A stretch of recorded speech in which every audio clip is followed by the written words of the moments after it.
माया नाटक रहेछ, माया घातक रहेछ, बुझ्नेलाई हिरा रहेछ, नबुझ्नेलाई पीडा रहेछ।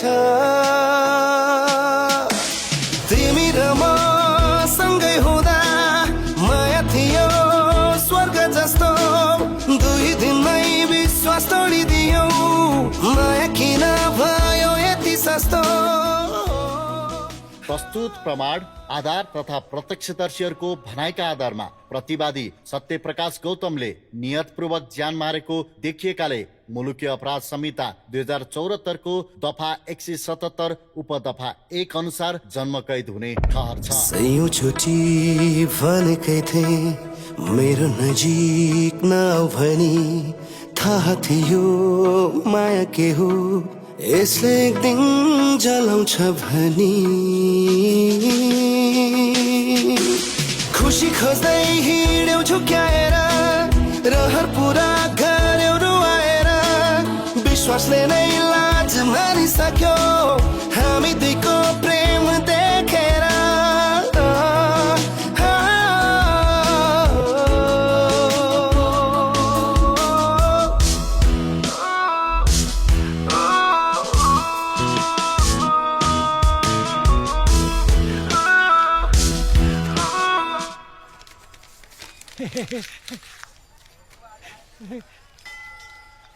यो बाबु बाबु यो फोटो त मेरो नातिको पो हो त।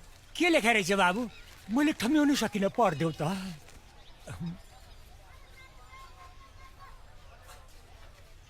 बा, तपाईको नातिले त प्रेमिका मारेर जेल पो गएको रहेछ त।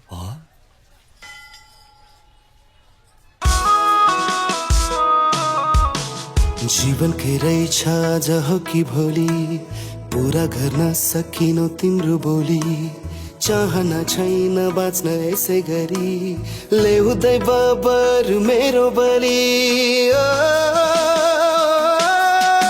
सँगै बाँच्ने रहर हराइ गए, सपनाहरू सबै खरानी भए, भइगयो अब सहन सक्दिन, देउतालाई नि माफ गर्दिन।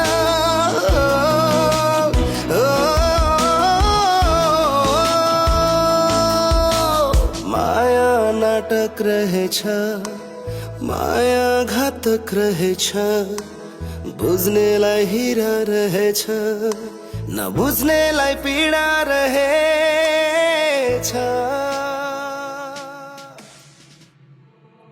यो घटनामा कतै न कतै हामी सबैजना इन्भल्भ छौँ।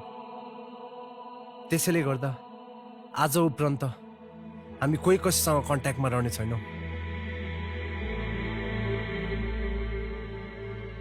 This is our final day as friends.